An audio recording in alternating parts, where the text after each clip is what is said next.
Okay, students, please make sure you sign in with Rosie, and she'll be there at the end of class if you don't get her now.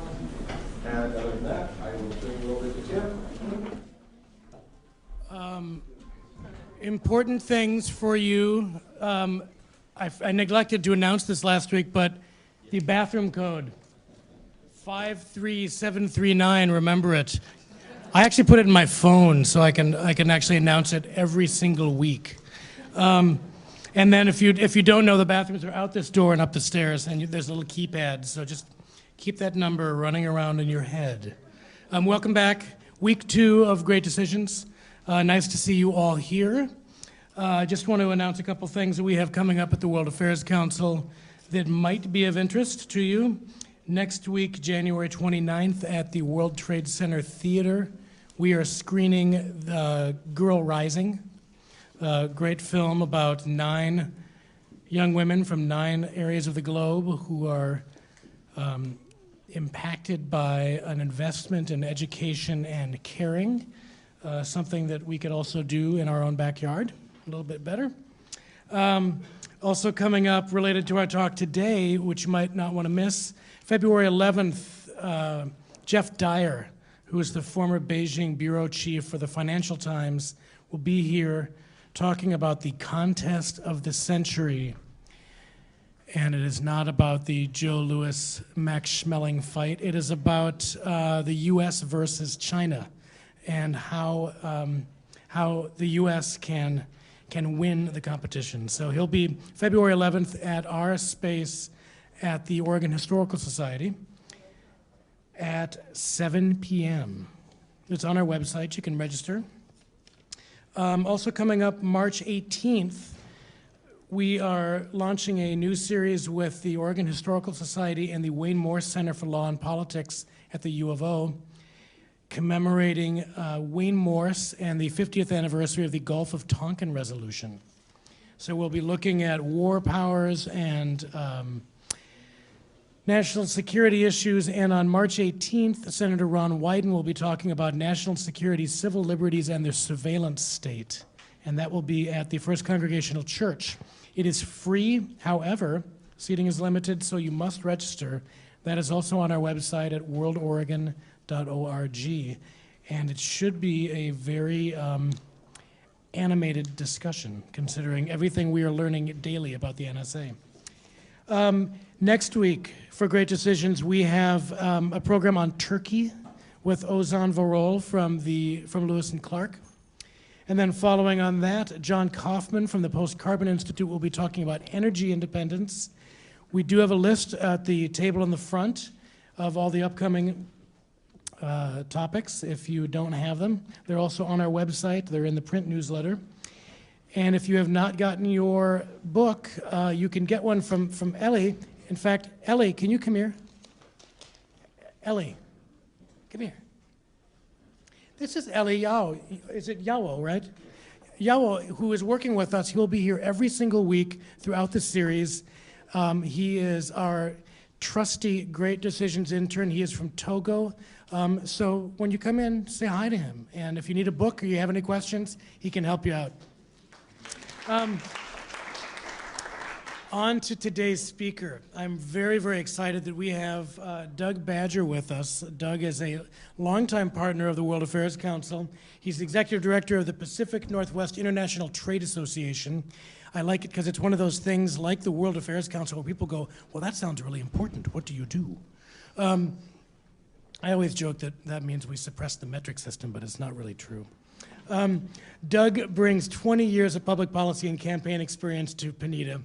Between November of 1994 and March 2004, he served in senior positions in the Executive Office of the President, Office of the U.S. Trade Representative, and on Capitol Hill. He was the principal liaison to Capitol Hill for trade agreements and trade promotion initiatives in the Americas and Africa. These included the Central America Free Trade Agreement, the U.S.-Chile Free Trade Agreement, the Free Trade Area of the Americas, the Caribbean Basin Initiative, and many, many others. His portfolio also included working with senators and members of Congress on disputes under NAFTA, which just had a birthday. Prior to serving At USTR, Badger was Chief of Staff and Legislative Director to Congresswoman Jennifer Dunn of Washington State, a member of the House Ways and Means Subcommittee on Trade. He was Ms. Dunn's principal advisor on international tax and trade issues during his 5-year tenure in the office. Before serving as an advisor to Congresswoman Dunn, Doug was legislative director to Congressman Robert Bob Smith, chairman of the House Committee on Agriculture. Currently, Doug is managing partner at Quinn Thomas Public Affairs, a Portland-based public affairs and public relations firm. He is a 7th-generation Oregonian, makes the rest of us carpetbaggers look pretty bad. He currently lives in Portland with his wife, Cindy, and their 2 children, Cassie and Mickey, and it is my pleasure to welcome him, so give him a hand.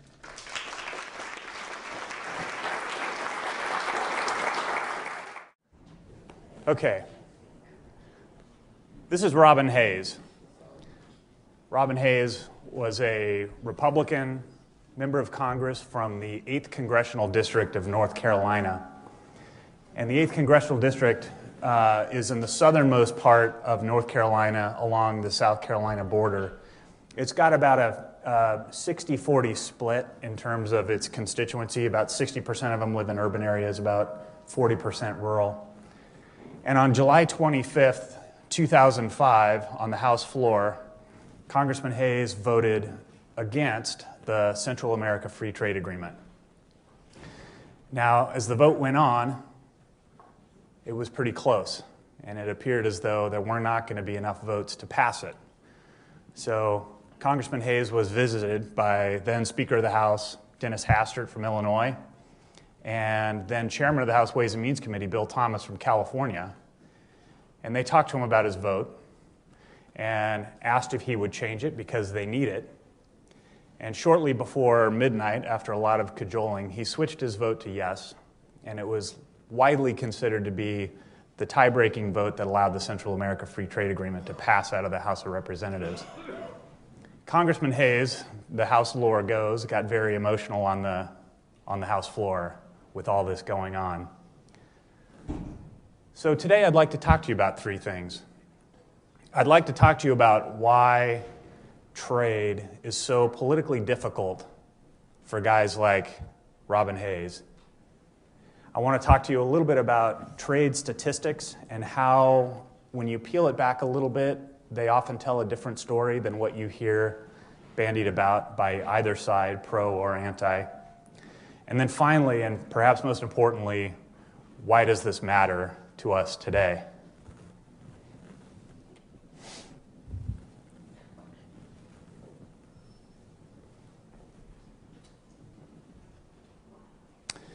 Now, if I'm against trade, I don't really have to say anything else, do I? The visual sort of speaks very loudly. Between 2000 and 2011, it's estimated that 17 manufacturers closed up shop in the U.S. and moved overseas. And between 1990 and 2012, you can see there was almost a 50% reduction in U.S. employment in the manufacturing sector. Jobs. It's why it's so difficult sometimes to talk about trade. Now, if I was pro-trade, I would point to this graph and say there's something else going on here. The era of globalization, as we sort of refer to it today, started, let's say, somewhere around 1980. But the trend line was set long before 1980, long before China and other markets started opening up overseas. So what's at work there? If we have peak employment in the U.S. manufacturing sector sometime around World War II, and it has dropped precipitously ever since, before globalization and after, what is it? Well, the answer is a lot of it is automation. Machines have replaced human beings. Productivity tools have allowed individuals to do more on the job, to the point where if you look in constant dollars between 1975 and today, we produce 2.5 times more than we did in 1975 in constant dollars out of the manufacturing sector. But we do it with half the workers. So there's a more complicated story there. And it really gets at the politics of trade. There's another reason why this question of are you for trade or are you against trade is difficult when you're trying to urge Congress to either support something or reject it. And that is that trade benefits tend to accrue generally throughout the economy. You've got companies that export goods and services. They have suppliers. The suppliers may be exporting 100% of their product and they don't know it. They're just selling it to somebody down the street who may or may not be selling it overseas. So it's harder to get people to understand that what they're doing each day is tied to an international market. The other is on the opposite side, on the consumer side. If you look in constant dollars over time, the impact of globalization on the price of consumer goods has been fairly positive. If you're a consumer, they've stayed relatively the same or they've gone down. So there's benefits from a consumer side and there's benefits throughout the economy, but it's not nearly as powerful a story as what happens when trade goes bad. And that is where you have specific impacts that hit communities, that hit people very negatively. The positives accrue generally, the impacts are specific.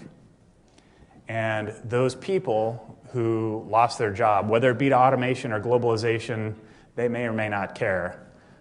They are good witnesses to what happened when they're out there urging caution or outright opposition to additional trade agreements. Let's start with something specific in the manufacturing sector, and that's the U.S. textile and apparel industry. This is what caused Congressman Robin Hayes so much grief. Now, England, once upon a time, outsourced all of their textile and apparel industry to the northeastern American states, which then outsourced it to the American South, which then outsourced it to China, Southeast Asia, South Asia. In the history of this industry, they've always sought low-cost labor for its labor-intensive manufacturing process. So what we saw in the American South and just with the hemorrhaging of jobs from the U.S. textile industry is merely a continuation of what's happened over time. It's just that it hit us this time, and it was pretty profound. If you look back at over time, in 1991, 56% of U.S. apparel that was bought domestically by consumers was manufactured in the U.S. So 56% of what was bought in the U.S. was made in the U.S. when it comes to apparel. By 2012, that figure was 2.6%. 56% to 2.6%. Rapid decline. If you look at the number of jobs, that's roughly 1.2 million jobs over that period of time. So you see why a guy like Robin Hayes has a hard time. It's a continuation of the sort of history of this industry, but it hit a lot of people very hard in the U.S. This is kind of an iconic image from the film industry. But this is Sally Field as Norma Rae Webster in 1979. And I would sort of consider this kind of the peak of the U.S. Textile and apparel industry. She was obviously well known for urging unionization of her shop. There was a lot of work that needed to be done in terms of working conditions in the U.S. mills around that time, and it brought a lot of awareness to it. Okay.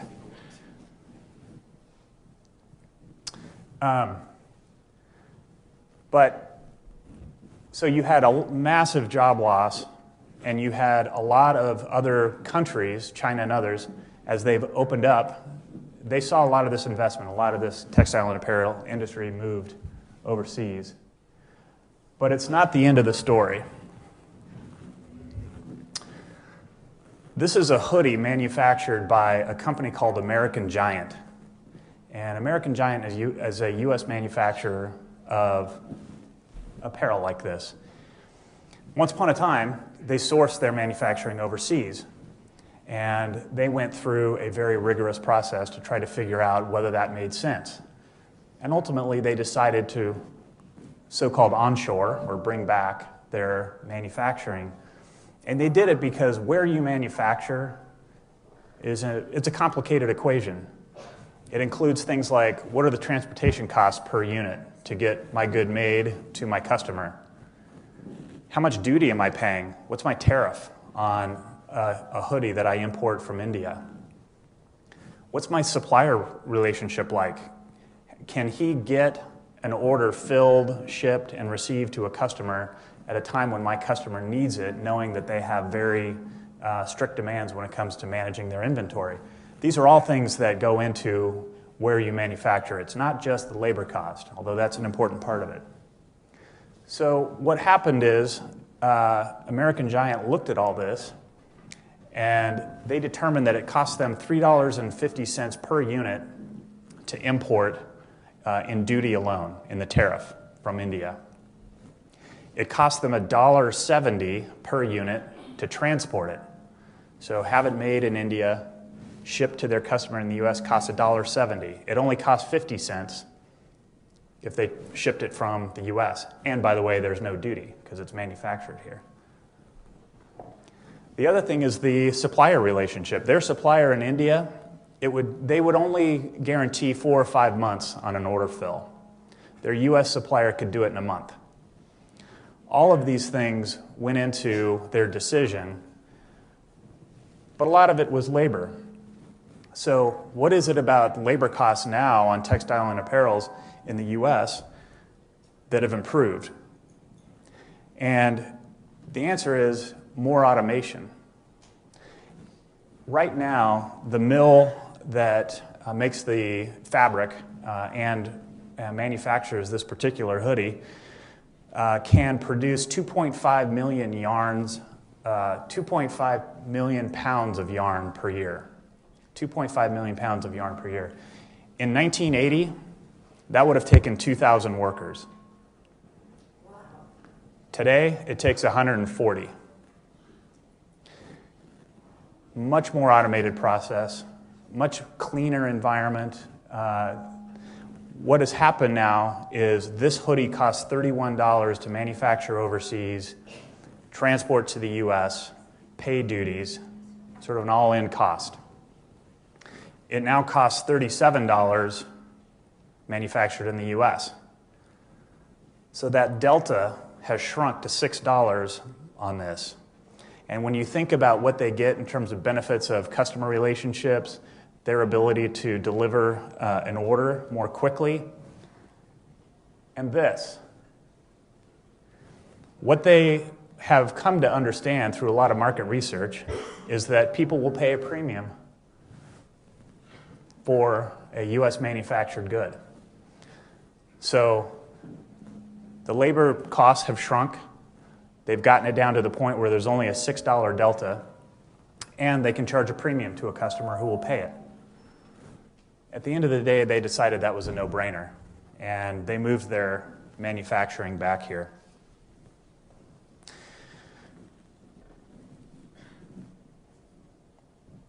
One note, this is not an isolated incident. MIT did a study recently, and they found through all of the manufacturing companies that they contacted in a pretty broad survey that 33% of them were considering moving their manufacturing back to the US. A third, which is pretty amazing when you think about the many reasons that people set up shop overseas. 15% had already decided to do so. So that's a pretty significant chunk of manufacturers when you think about the mind shift and the cost shifts that have occurred over the last 20 years and the reason to bring manufacturing back here. Let's talk a little about trade statistics. The hoodie gave you a little bit of a sense for kind of some global sourcing, but this is one of my favorite slides. How many people here have an iPhone? This is why it's one of my favorite slides. People can understand this. Okay, so I want to talk to you about the trade deficit. And the trade deficit is pretty simple. It's the value of goods that we export versus the value of goods that we import. And with China, last year we had a $293 billion trade deficit. So what does that mean? This iPhone example is great because it kind of scratches below the surface a little bit on how the US government arrives at those statistics. The iPhone, this was done 2 years ago, by the way, if you're questioning the pricing. So the cost of this iPhone is $178.96. Now, this is assembled in China, which is a bit of a misleading statement because while it was assembled there, it was manufactured a lot of different places. Japan, for instance, contributed component parts that equal 34% of the value of that unit. Germany, 17%. South Korea, 13%. The US, 6% of the value of the iPhone. Now, this is just the good, not the intellectual property. There's far more value in it beyond that. But 6% was manufactured by suppliers in the US, exported to China to the assembly plant, assembled, and then exported to the US. China itself, oops, I'm getting ahead of myself. China itself only was 3.6% of the value of that. So what happens is when that gets shipped to the US, 100% is attributed to China. So even though they only represented 3.6% of the value add to that particular good, 100% of the value of it is attributed to China. As a result, the iPhone contributed $1.9 billion to our deficit with China that year. Now, if you look at it from a different perspective, that being sort of a value-added approach, the US actually has a trade surplus with China on the iPhone because we contributed 6% to the value of it, and they only contributed 3.6%. So you have to kind of peel back the numbers a little bit, and it shows a little more sophisticated story. And actually, you can go even deeper than that, but at least it gives you a little better sense for the fact that this was not manufactured in China. It was assembled in China. So it's a way that statistics can be a little misleading.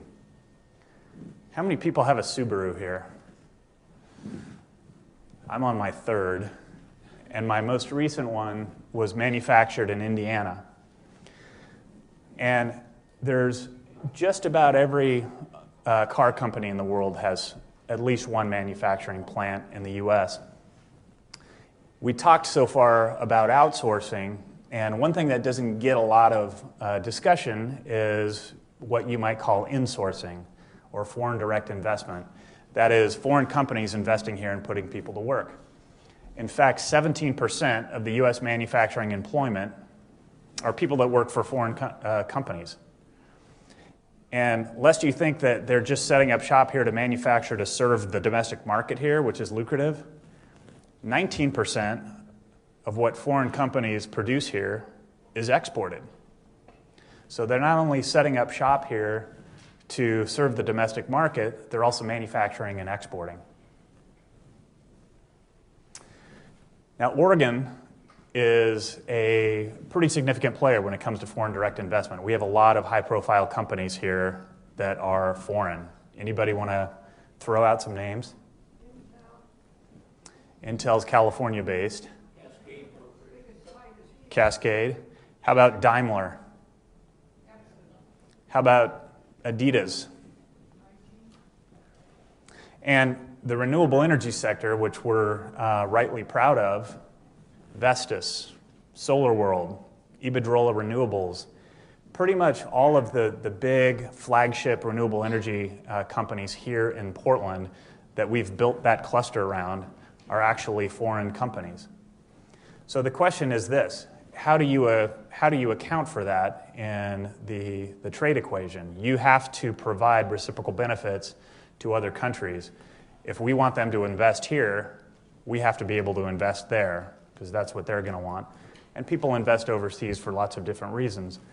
But the investment that flows into this country because of trade and some of the liberalization that's occurred there has redounded to the benefit of not only Oregon, but the U.S. So why does this matter?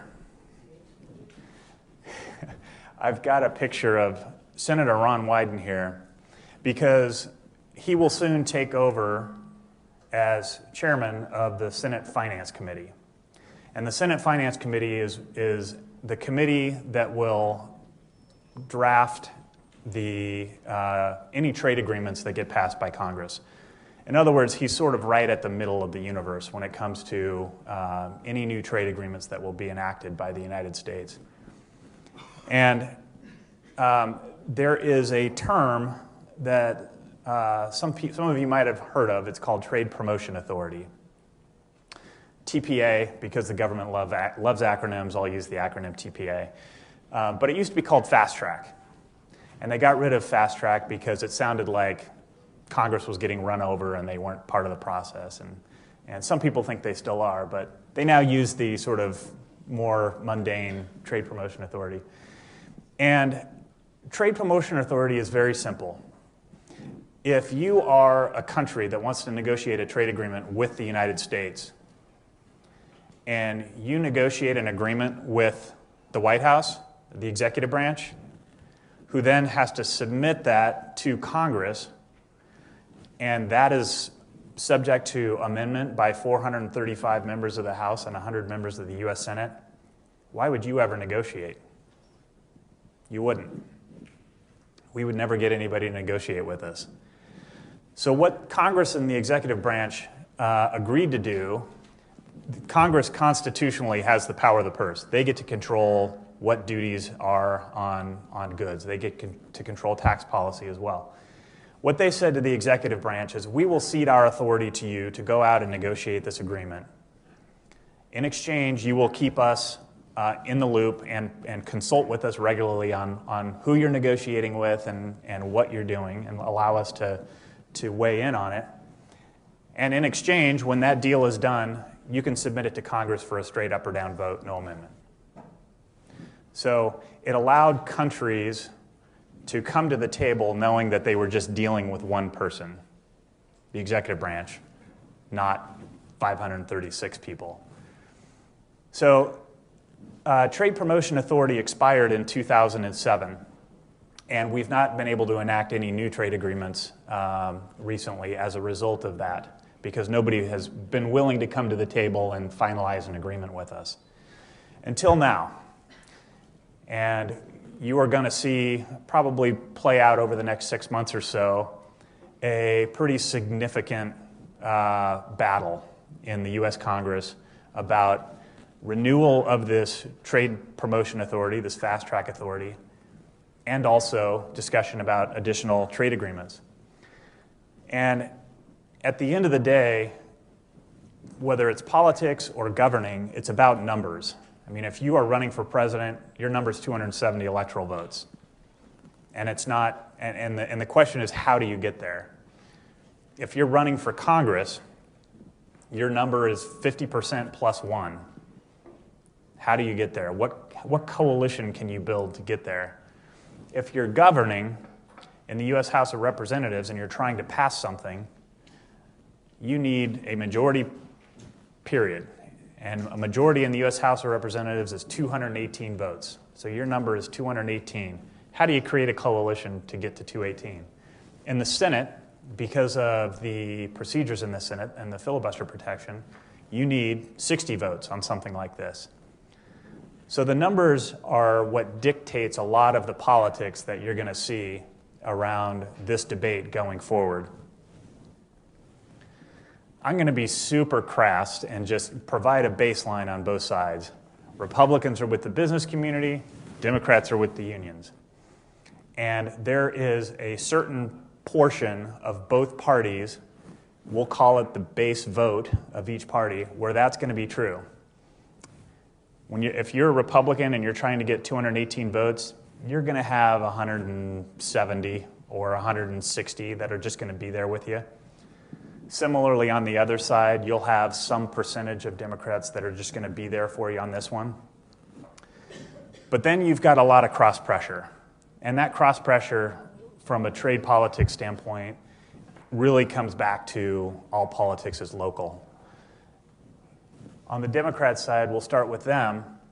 You know, there's a lot of traditional Union Democrats that that are there on this trade issue, but there's a lot of others who represent districts that are West Coast districts. They're headquarters to Google or Microsoft or Amazon or Facebook. They tend to be more high-tech knowledge economy. Those constituencies tend to be socially liberal but more moderate on business issues. And those companies owe their success to a global market. So a lot of those Democrats, while they need to pay attention to their base, they also are going to have people at home pressuring them to support something because it's good for their business. So those are just some politics that they're going to have to navigate locally. What about the Republicans? The last time that Trade Promotion Authority, or Fast Track, was authorized was the year 2002. And between 1997 and 2001, there were 30 U.S. steel companies that went into bankruptcy. 30. And if you're a Republican from Pennsylvania or Indiana or Ohio, and you have an image like that in your district, you're not going to be able to vote for anything that's considered to be pro-trade, because you're going to have a large, angry constituency in your face.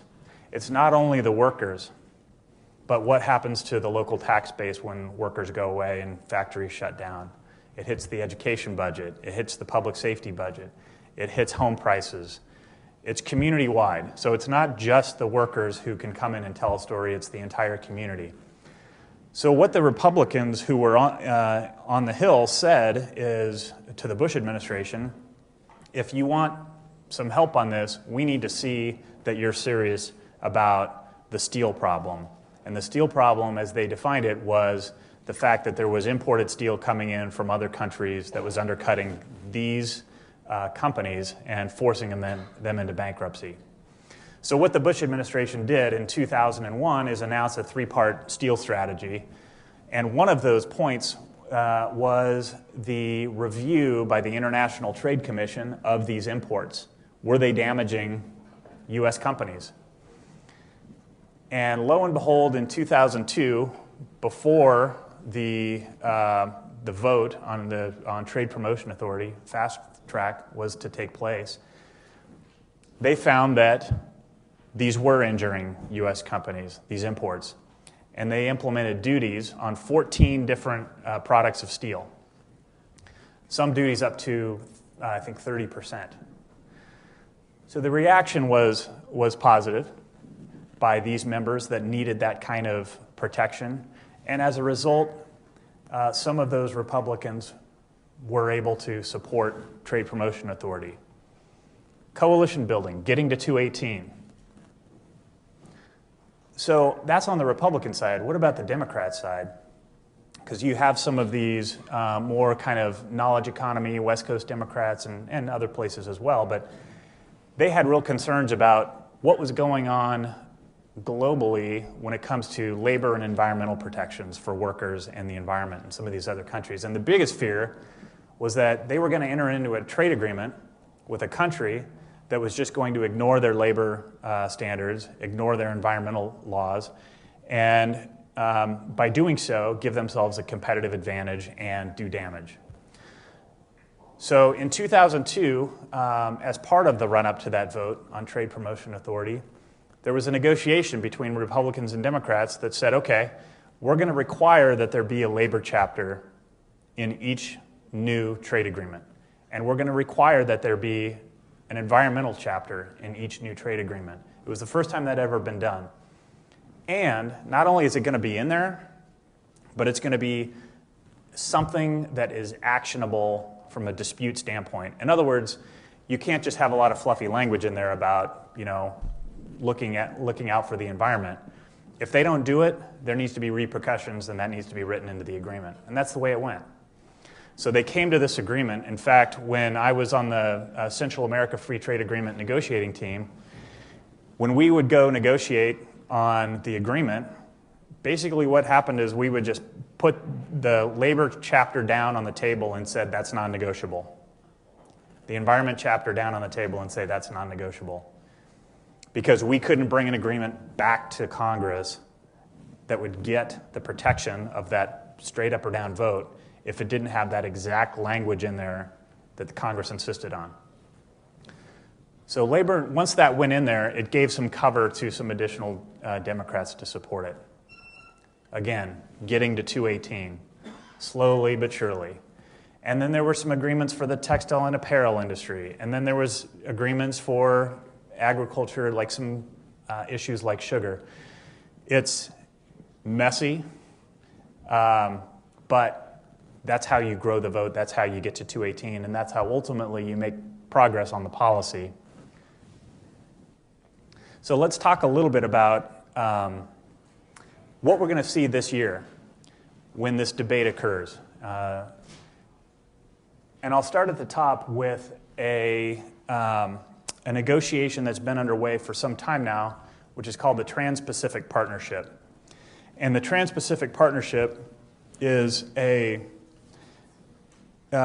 a negotiation between 12 countries, including the US, Canada, and Mexico, and then 9 other countries in Southeast Asia and Australia and New Zealand. In fact, 7 of Oregon's top 15 export markets are part of this agreement, which gives us an opportunity to do a number of things. It allows us to write into a new set of rules that's going to govern the trade with these 7 trading partners, additional intellectual property protections for companies like Intel. It'll remove quotas on agricultural goods for things like Oregon blueberries.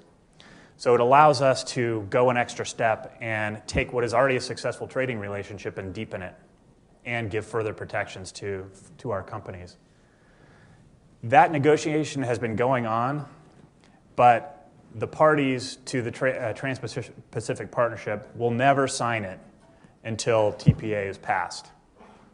Because as I described, if they were to sign it now and it gets submitted, 435 members of the House and 100 members of the Senate can amend it. So until Trade Promotion Authority is passed, you'll never get a signed deal on the Trans-Pacific Partnership, which is why, in the order of sequence, TPA is going to come first. I'm going to talk a little about transparency because this is an issue that has gotten a lot of press around the Trans-Pacific Partnership in particular. There's a real careful dance that needs to occur when you're dealing with a government-to-government negotiation like this, and that is how much transparency is too much transparency. If you're negotiating a deal, do you want all of your offers available to everybody on the web? The US government decided the answer to that was no. So what they did was they put together a system of advisory councils, basically, labor advisory councils, environmental advisory councils, business advisory councils, and these people would give counsel to US negotiators throughout the process. It's not the same as full transparency for everybody, but it's a way for stakeholder groups to have somebody at the table so that their concerns are heard through the negotiation. And that's something that's going to continue to get a lot of play throughout TPA. Let me hit quickly on currency manipulation, which is something that you all may have heard about over time. This is one of the biggest issues with China. In addition to the trade deficit we talked about, $293 billion, one of the things that's been out there for a number of years now is that there's a sense that China is artificially deflating the value of their currency in order to help their exports on the global market. In fact, there was a letter that was signed by 62 senators to the Obama administration last year saying, please put currency manipulation language into the Trans-Pacific Partnership, which may have seemed like a very innocuous letter, but for the fact that there were 62 members who signed it. And you can't cut off debate unless you have 60. So if those 62 decide that they're going to hold firm, that's their issue, then you're never going to get TPP until you get currency manipulation in there. So it's a way for them to strengthen the negotiators' hands when they're sitting at the table. If they want currency manipulation, they can just look across the table and say, hey, I'm not going to get this through unless we get this in here. So it's kind of a nice way for Congress to give leverage to their negotiators while they're at the table. A couple of other just issues, and then let's go to questions. Textiles and apparel, always a part of this debate, will be so again. Agriculture, I put sugar in particular because our sugar program is very good to U.S. sugar producers, and they are always sensitive about letting in additional imports. And then labor and environment. The 2002 Labor and Environment Agreement that I referenced was updated in 2007 in order to get the Colombia Free Trade Agreement and the Peru Free Trade Agreement done. So it was sort of enhanced in terms of its enforcements. And that may very well be another piece of the puzzle. Ultimately, again, getting back to 218 votes in the House, how do you get there? That may very well be a part of it. So these are some of the issues that are going to be discussed. Again, Trade Promotion Authority has to come first, and then you're going to get this Trans-Pacific Partnership. Has to happen that way just because the TPP needs that up or down vote protection. Let me just stop there and answer any questions you might have. I know we got started a little late, so I apologize for that.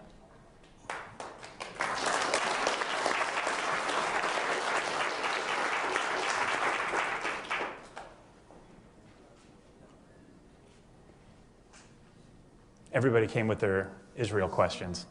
I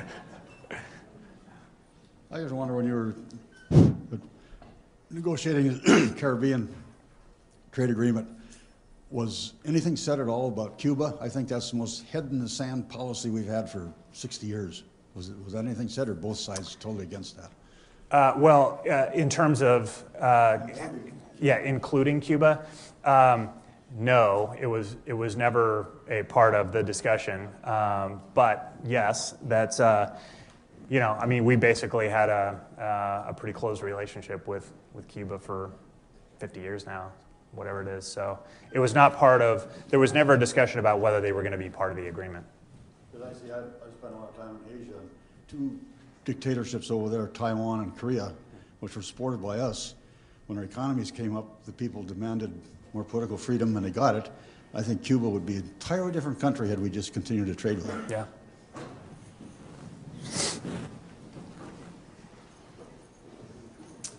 I understand there was a fairly significant agreement with Korea in 2011, but we didn't have a TPA at that time. How did that happen? Yeah, good question.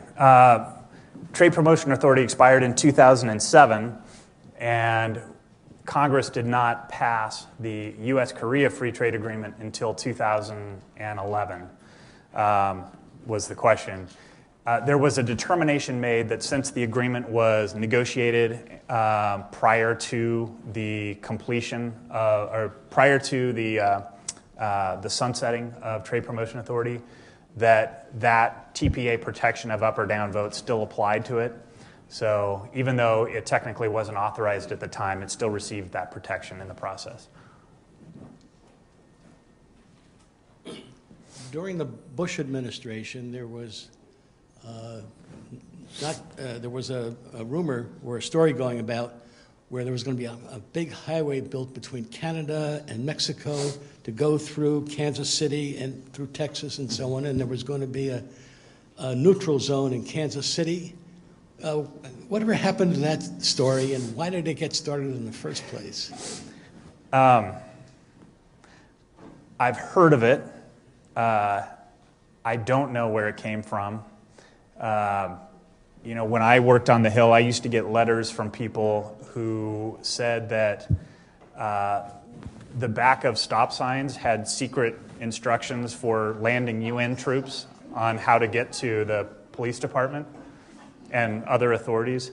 So there's, an element of that in that story. I never saw anything out of either the Department of Transportation or the White House that gave enough credibility to it. So I just don't know. Since the people who have been participating in these discussions are all either negotiators from this government or else the representatives and lobbyists for large industries, corporations, international corporations generally, there has been very little transparency as far as the public is concerned. There have been leaks, as I'm sure you know, and some of the most recent leaks have indicated that the U.S. government is backing down on those labor and agricultural issues and environmental issues. What is your take on that? I have not heard that on labor and environment. The transparency thing is it's legitimate. How much transparency do you provide in a negotiation between governments? There are advisory committees, and not just business, but there's members of labor, multiple labor organizations, environmental organizations that are at the table advising U.S. negotiators on policy. When it comes to labor and environment, that's where Congress has to really get involved, and they typically do. If they're hearing something like that, then they can push back, particularly because this is a Democrat administration. If it were a Republican administration, it might be a different story. But if a Democrat White House is hearing from their allies on the Hill that they shouldn't backslide on labor and environment, or they're never going to get an agreement through, that should speak volumes. And sometimes, frankly, I mentioned that letter of 62 senators who signed the letter on currency devaluation. Sometimes these issues get surfaced so that Congress can react and the negotiators can say, those guys are crazy.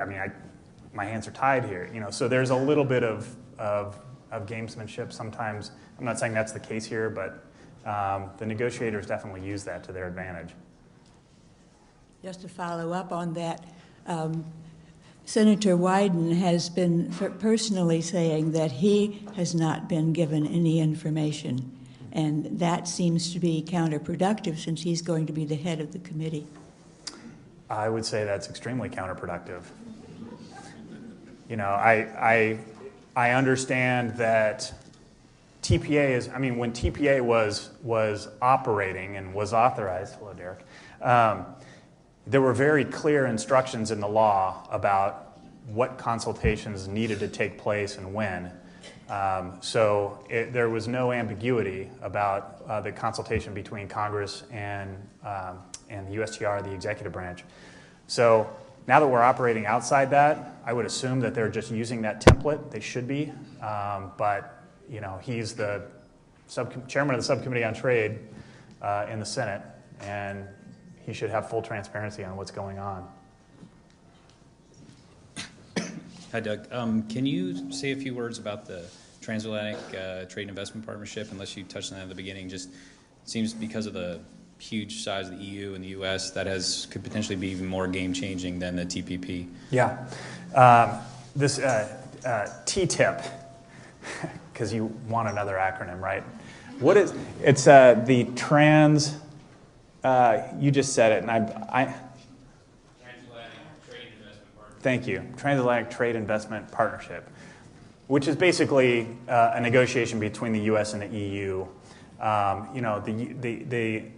We tend to get, or at least I do sometimes, get a little Asia-focused. Obviously, that's a huge part of our economy here, both exports and imports.